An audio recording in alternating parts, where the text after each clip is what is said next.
बिस्मिल्लाहिर्रहमानिर्रहीम। Indian secular party के तमाम ही हमारे पार्लियामेंट्री बोर्ड के अरकान, मैनिफेस्टो कमेटी के तमाम ही अरकान, प्रचार कमेटी के तमाम ही अरकान और खुसूसी तौर पर आज मैनिफेस्टो के इजरे के मौके पर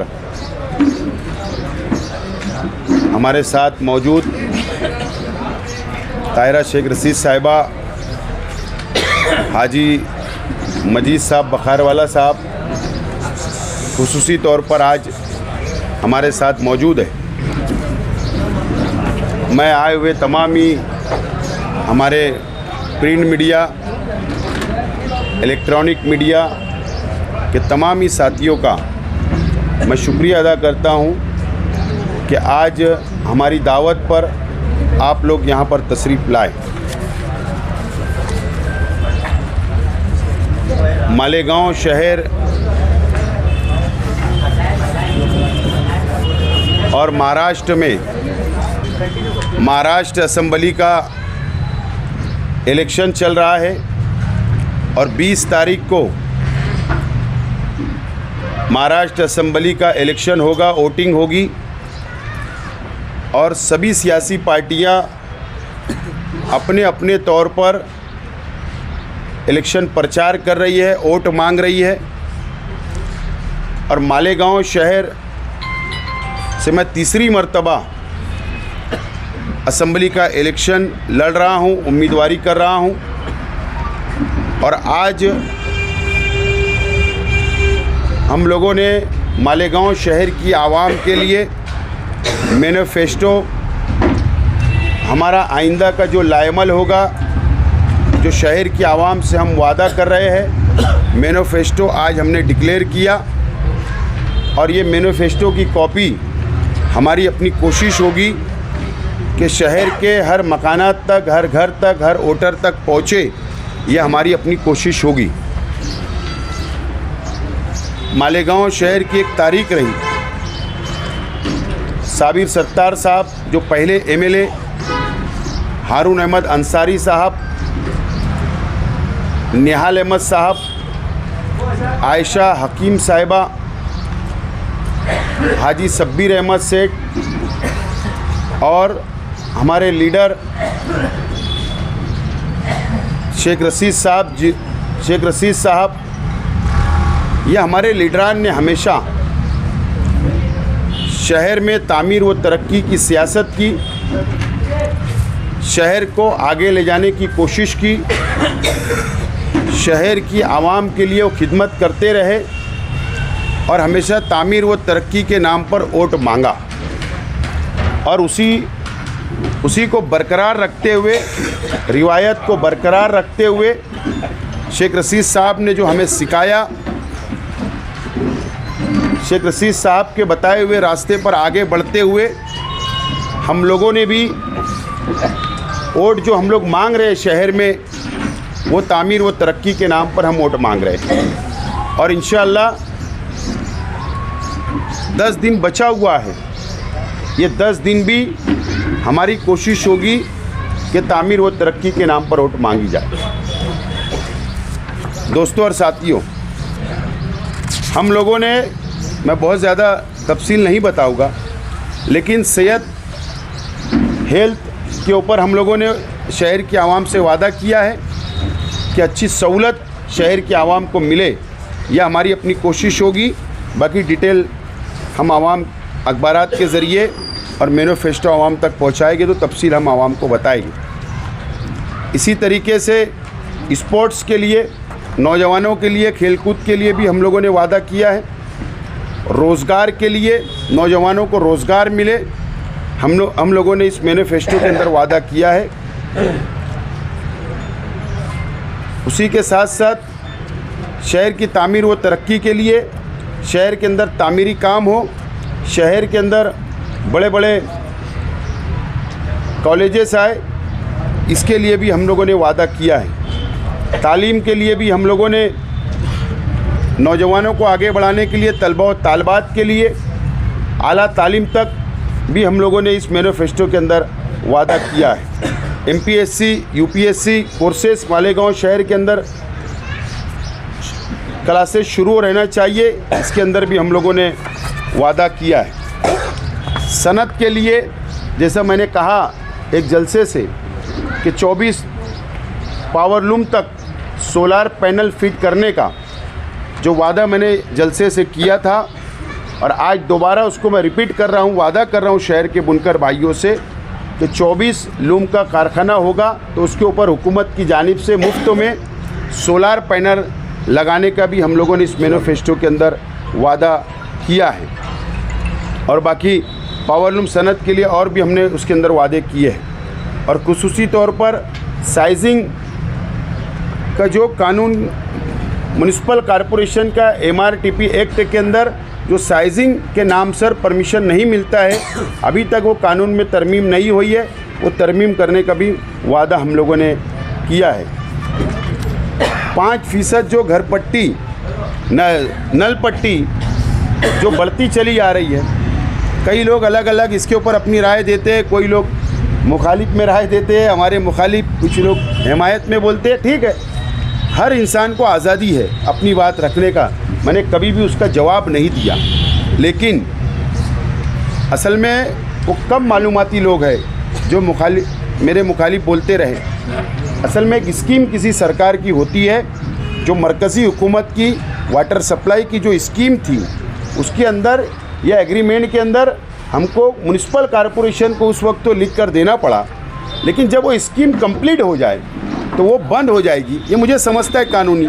और वो स्कीम मुकम्मल हो चुकी है। मैंने वादा किया हूँ कि वो 5% जो बढ़ रही है पानी पट्टी उसको ख़त्म करने का भी वादा हम लोगों ने किया है।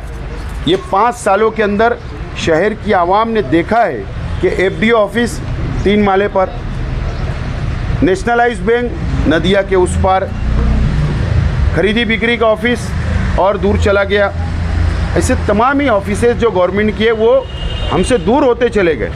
तो उसको वापस सेंट्रल असेंबली हल्के के अंदर लाने की हम लोगों ने वादा किया है।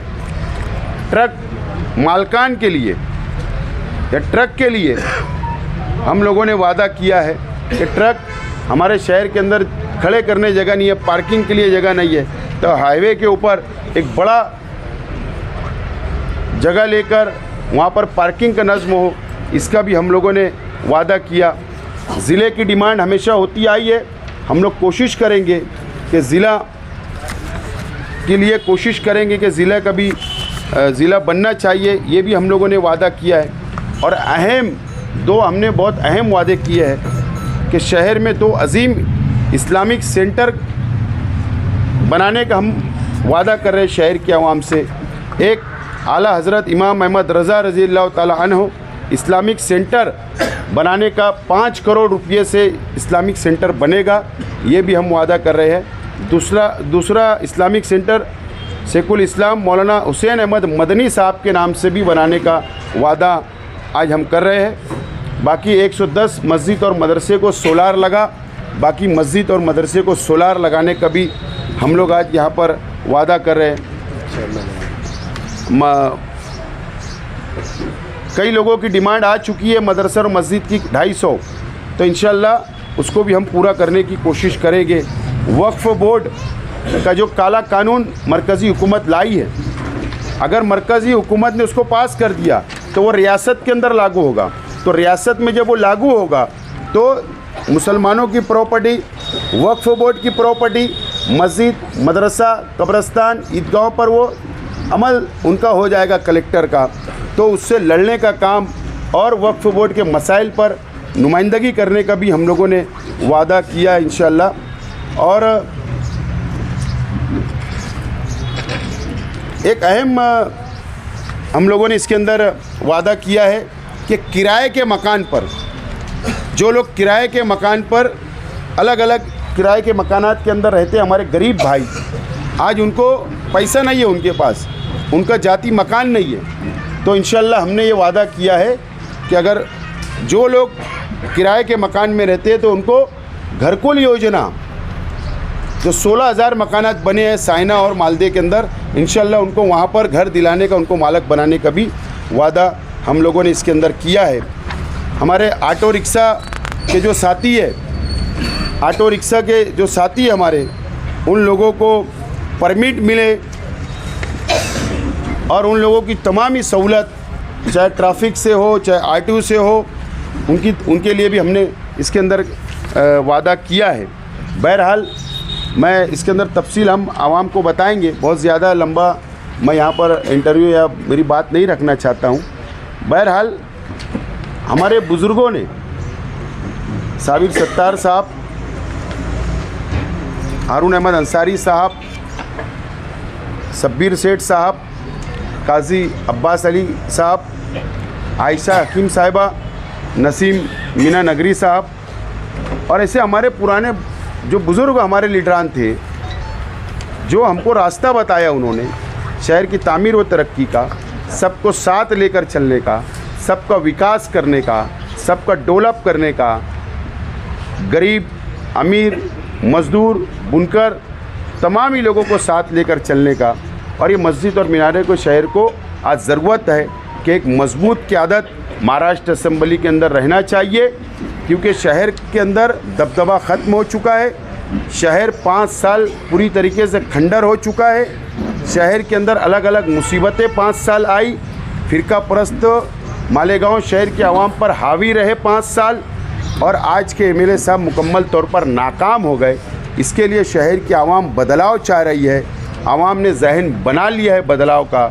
इंशाअल्लाह अब आवाम धोखा नहीं खाएगी, ये हमें उम्मीद है। और आज हमने जो मैनिफेस्टो शहर की आवाम के लिए लाए हैं, इंशाअल्लाह हम इसके ऊपर मुकम्मल अमल करेंगे। अगर शहर की आवाम ने मुझे मौका दिया तो ज़रूर इंशाअल्लाह हम लोग इसके ऊपर पूरा अमल करने की कोशिश करेंगे। इसीलिए आज की ये प्रेस कॉन्फ्रेंस, आज मैनिफेस्टो का हमने इजरा किया। और अहम बात, हमने बहुत बड़े बड़े वादे नहीं किए, बहुत बड़े बड़े वादे नहीं किए। जो बुनियादी चीज़ हमारे शहर को ज़रूरत है, जो हम कर सकते हैं, जो सहूलत दे सकते हैं, हमने वही वादा इसके अंदर किया है। कोई हमने हवा में बहुत बड़े बड़े वादे नहीं किए। जो हम जिस पे अमल कर सकते, जो हम मंजूर करके ला सकते, हुकूमत से मंजूर करके आवाम को सहूलत दे सकते, मुज़ाफ़ात की बस्तियों के अंदर जो बुनियादी सहूलत की ज़रूरत है वो दे सकते, वो तमाम ही चीज़ें हमने सिर्फ वादा किया है। बहुत बड़े वादे हमने नहीं किए और इंशाअल्लाह इस मैनिफेस्टो के ऊपर हम मुकम्मल तौर पर अमल करेंगे। आसिफ साहब, आपका मैनिफेस्टो बड़ा अच्छा है, रेपुटेशन है, डेवलपमेंट, लेकिन आज भी मालेगांव शहर मूलभूत सुविधाओं से वंचित है। मैंने यही कहा ना कि बुनियादी सहूलत, मुज़ाफ़ात की बस्तियों में शहर की आवाम के लिए जो बुनियादी सहूलत की ज़रूरत है, हम इसके अंदर मैनिफेस्टो में यही वादा किए कि इंशाअल्लाह उसको हम लोग पूरा करने की कोशिश करेंगे। शहर में मजदूरों की तादाद 2 लाख से ज़्यादा है। मजदूरों के ताल्लुक से आपने उसमें जिक्र किया। पावरलूम मज़दूर के हक़ के लिए गैर मुनज़्ज़म मज़दूर 122 है, जो अलग अलग कैटेगरी के अंदर है, उसका भी वादा हमने इसके अंदर किया है। ये आप देख सकते हैं, इसके अंदर हमने वादा किया है। लाखों मजदूर यहाँ पे है, इन मजदूरों का इस्तेसाल हमेशा होता रहा, उनको उजरत जो है वो बहुत कम मिलती है, तो उसके लिए कोई आवाज़ नहीं उठाता। कोई यानी एकदम कोई भवन होगा, मजदूर भवन होगा, ये होगा, इसका जिक्र सियासी पार्टियाँ कभी करती नहीं। क्या वजह है इसकी? नहीं, मैं मजदूर है, मजदूरों की मदद सब करे, लेकिन एकदम मजदूर भवन बनेगा या फिर मजदूरों की उजरत जो है, जो उनको मिलती है बहुत कम है, जो उनको मिलनी चाहिए वो बहुत कम मिल रही है। सभी बुनकर है जो सबको पता है, तो उसके बारे में आप कुछ करेंगे कि मजदूर उनका कोई वाली नहीं है, आज तक तो कोई वाली नहीं था। मैं जिस वक्त एमएलए था 2014 से 19 तक, कामगार बोर्ड बनना चाहिए, मैंने पूरी कोशिश की, उसके ऊपर कमेटी भी बनी, उसका अहवाल भी आया, लेकिन 5 साल गुजर गए, गवर्नमेंट ने उसको टेबल नहीं किया था हाउस के अंदर, वो अभी भी पेंडिंग है। आज के एमएलए साहब की जिम्मेदारी थी कि उसको टेबल करवाते, उसको वापस उसके ऊपर जद्दोजहद करते, उन्होंने नहीं किया। मैंने पावरलूम मज़दूर के साथ 122 ऐसे मज़दूर हैं कैटेगरी के, जो अलग अलग धंधे व्यापार से मजदूरी करते हैं, जुड़े हुए हैं, उन लोगों के लिए वादा किया हूँ। और मेरी कोशिश होगी ये तमाम ही मज़दूर जो है, पावरलूम मज़दूर और अदर मज़दूर, उनको इंसाफ मिले, उनको न्याय मिले और उनके लिए मैं काम करता रहूँगा। मैं पहले भी मेरे पॉलिसी क्लियर थी आज भी पॉलिसी क्लियर है और इंशाल्लाह उनको नज़रअंदाज नहीं किया जाएगा। आपने अभी कहा मेरा तीसरा चुनाव है, पीछे के 2 चुनाव की बनिस्बत इस मैनिफेस्टो में क्या फ़र्क महसूस करते हैं आप? पीछे जो 2 चुनाव आप लड़ चुके हैं, अभी ये तीसरा चुनाव है, क्या फ़र्क महसूस करते हैं? कुछ मसाइल कम किए हैं या फिर वैसे ही गाँव रहा है? 14 से 19 तक जो मैंने मैनिफेस्टो में वादा किया था, मैंने 70% से ज़्यादा वादा पूरा किया था और मैंने हर साल हिसाब दिया था शहर की आवाम को। और 5 साल जब मुकम्मल हुए तो बड़ी मालेगांव स्कूल के अंदर हमने शहर की आवाम को हिसाब दिया था, वह हमने उसको मुकम्मल करने की कोशिश की। लेकिन ये 5 साल मैं एमएलए नहीं था। ज़िम्मेदारी जो एमएलए को मिलती है वह आगे के काम उन्होंने बढ़ाना चाहिए था। एमएलए साहब ने प्रेस के सामने उर्दू मीडिया सेंटर के अंदर ये कबूल किया है कि मैंने मैनिफेस्टो पे अमल नहीं किया, मैं नाकाम हो गया। उन्होंने कबूल किया है, लेकिन जब भी मैंने वादा शहर के आवाम से किया उसको मुकम्मल करने की कोशिश की और इंशाल्लाह इस मैनिफेस्टो को भी मैं पूरा करने की कोशिश करूँगा अगर शहर की आवाम मुझको एमएलए बनाएगी तो। पढ़े लिखे नौजवानों के लिए शहर के अंदर कोई सहूलत नहीं है। एक वक्त तक वहाँ जाकर वो तालीम हासिल करते हैं, किसी वजह से अपनी तालीम को वो खत्म कर देते हैं। ना उनके लिए कोई सहूलत है, ना कोई कंपनी है, ऐसा कोई इसके अंदर। ये मैनिफेस्टो के अंदर हमने एकदम साफ तौर पर शहर के नौजवानों के लिए एक बात समझ लीजिए, बात ऐसी है कि रोज़गार के लिए नौजवान आला तालीम तक जाता है, आला तालीम हासिल करता है, उसके बाद डिग्री होती है, लेकिन सरकार की सरकारी नौकरियां नौजवानों को नहीं मिलती क्योंकि हमको रिज़र्वेशन नहीं है। इसके लिए मैंने रिज़र्वेशन की तहरीक भी चलाया था, कामयाब भी हुआ। हज़ारों लोगों को उसके अंदर नौकरियां मिली। बीजेपी की गवर्नमेंट आई, वो रद्द हो गया, बिल कानून ख़त्म हो गया। आज हमने साफ तौर पर इसमें ऐलान किया है कि नौजवानों के लिए, तालीम याफ्ता नौजवानों के लिए कंपनियां, जो बड़ी बड़ी कंपनी है उनके लिए उनको रोज़गार मिले, उसके लिए हम लोग जॉब फेयर का हर साल यहाँ पर मेला लगवाएंगे, प्रोग्राम करेंगे, हज़ारों नौजवानों को नौकरियां दिलाने की हम लोग कोशिश करेंगे। इसके अंदर साफ तौर पर हमने वादा किया है। साहब अभी आपने कहा कि मालेगांव से दबदबा ख़त्म हो गया, एक सियासी पार्टी का भी यही नारा है और फिर आप पर इल्ज़ाम है कि आपने एक समाजवादी पार्टी को खड़ा किया है वोटों की तकसीम के लिए, तो इसका कुछ क्या खुलासा देंगे? अभी दबदबे की बात आप भी छेड़ दी है, दबदबे की बात वो भी करते हैं। एक बात समझ लो, सियासी लोग हैं हम। निहाल अहमद साहब ने भी इस शहर के अंदर एमएलए रहे, बहुत सबसे ज़्यादा एमएलए रहने का उनको मौका मिला। हमारे मुखालिफ ज़रूर रहे, हम लोग एक दूसरे के मुखालिफ सियासत किए, लेकिन प्रशासन पे उन्होंने हमेशा दबदबा बरकरार रखा। मैं खुले तौर पर इस बात को कबूल करता हूँ। शेख रशीद साहब 10 साल थे, प्रशासन पे उनकी भी पकड़ रही, उनका भी दबदबा कायम रहा। मैं 5 साल एमएलए रहा, मैंने भी पूरी कोशिश की है शहर के अंदर दबदबा बरकरार रखने की, लेकिन शहर के एमएलए साहब मुफ्ती इस्माइल साहब, आज के एमएलए साहब का दबदबा मुकम्मल तौर पर ख़त्म हो गया है। ये पुलिस को भी साहब बोलते हैं, ये कलर को भी साहब बोलते हैं। आप देख लीजिए, एक गार्ड जो वॉचमैन होता है, जो गार्ड होता है, उनको रोक देता है। ये हालत ये शहर की हो गई है। तो बिल्कुल सही बात है कि दबदबा ख़त्म हो गया, इसलिए मैंने इस बात को रिपीट किया हूँ। और दूसरा जो इल्ज़ाम लगाया जा रहा है उन्हीं के साथ में सवाल का ये कहा जा रहा है कि समाजवादी जो आप ये क्या निहाली जो है वो इतने कमज़ोर है कि उसको उंगली कोई पकड़ के चलाएगा। मेरा ऐसा मानना है कि अगर वो मुफ्ती मोहम्मद इस्माइल कासमी साहब के साथ 19 में थे तो बहुत पवित्र थे, बहुत साफ सुथरे थे। बीजेपी में जो जाता वॉशिंग मशीन में धो के आ जाता, साफ हो जाता। आजकल ऐसा हो गया मुफ्ती साहब के पास जो रहने वाले वॉशिंग मशीन के धोए हुए हैं, उनके साथ थे तो अच्छे थे। अगर उनकी नाकामी से परेशान होकर अगर उन्होंने अपना रास्ता अलग चुना तो इसका मतलब शेख आसिफ ने खड़ा किया। हमारा जितना लंबा पीरियड निहाल अहमद साहब के परिवार से और उनकी पार्टी से संघर्ष रहा, शहर में किसी का नहीं रहा। जितना हमारे खिलाफ उन्होंने तहरीकें चलाई, किसी पार्टी ने नहीं चलाई। हमारा उनका सियासी नज़रिया बिल्कुल अलग है। हम हमारी लाइन से चल रहे, वो उनकी लाइन से चले, ये बात बिल्कुल गलत है। और मुफ्ती मोहम्मद इस्माइल कासमी साहब को शहर की आवाम के सामने इलेक्शन के स्टेज से काम बताना कि मैंने 5 साल ये किया, एक रास्ते से भटक कर आवाम को गुमराह करने के लिए ऐसा स्टेटमेंट कर रहे हैं। अच्छा, आपने मैनिफेस्टो में कहा कि किराए के मकान में रहने वालों को घर को योजना के तहत बसाया जाएगा।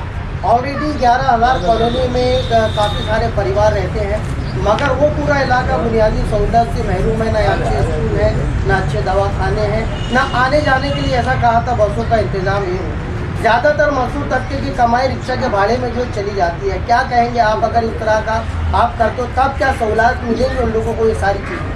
शेख आसिफ का नाम ही गारंटी है, अल्लाह का करम है,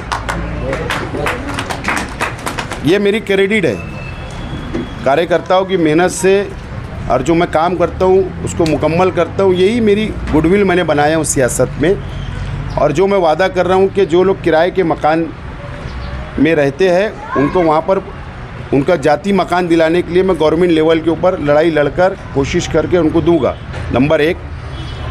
दूसरी बात कि वहाँ पर सहूलत मिलना चाहिए था, नहीं मिली। 5 साल एमएलए साहब की जिम्मेदारी थी कि उनको सहूलत पहुँचा देते। दादा भूसे साहब का संबली हल्का है, वो भी चाहते तो सहूलत पहुँचा देते, लेकिन ये दोनों सिर्फ टक्केवारी के अंदर रह गए, कमीशन लेने के अंदर 5 साल गुजार दिया, इसके अलावा उन्होंने कुछ नहीं किया। मैं घरकुल योजना में 11,000 मकानात में जाकर आया हूँ, वहाँ के आवाम से मैंने वादा किया हूँ कि आप अगर मुझको वोट देंगे इंशाल्लाह मैं कामयाब होगा। तो मैंने उनसे वादा किया कि नेशनल हाईवे से आपके मकान तक, कॉलोनी तक सीमेंट कंक्रीट रास्ता और बुनियादी सहूलत वहाँ दूंगा। हाई स्कूल देने की मेरी कोशिश है, वहाँ पर दीनी मदरसा होना चाहिए, उसकी मेरी कोशिश रहेगी। वहाँ मस्जिद बनना चाहिए, उसकी कोशिश रहेगी। दीनी माहौल रहे, तालीमी माहौल रहे और बुनियादी सहूलत मिले। मैंने उनसे वादा किया हूँ, इंशाल्लाह मैं उसको करने की कोशिश करूँगा। अंदर जाने के बाद साहब क्या भूमिका रहेगी आपकी? अगर इनकी सत्ता आती, जो भी सत्ता आती है, तो आपकी क्या भूमिका रहेगी, किसके साथ रहेगी? ये हरा झंडा लेके जाऊँगा ना अंदर। ऐसा है, पहले नतीजे आने दो, मैं भी शहर छोड़ के नहीं जाऊंगा, आप भी शहर छोड़ के नहीं जाएंगे, और ये मेरे ज़िम्मेदार है। ये मुझे जहाँ पे बोलेंगे यहाँ ये करना है तो मैं वो करूँगा।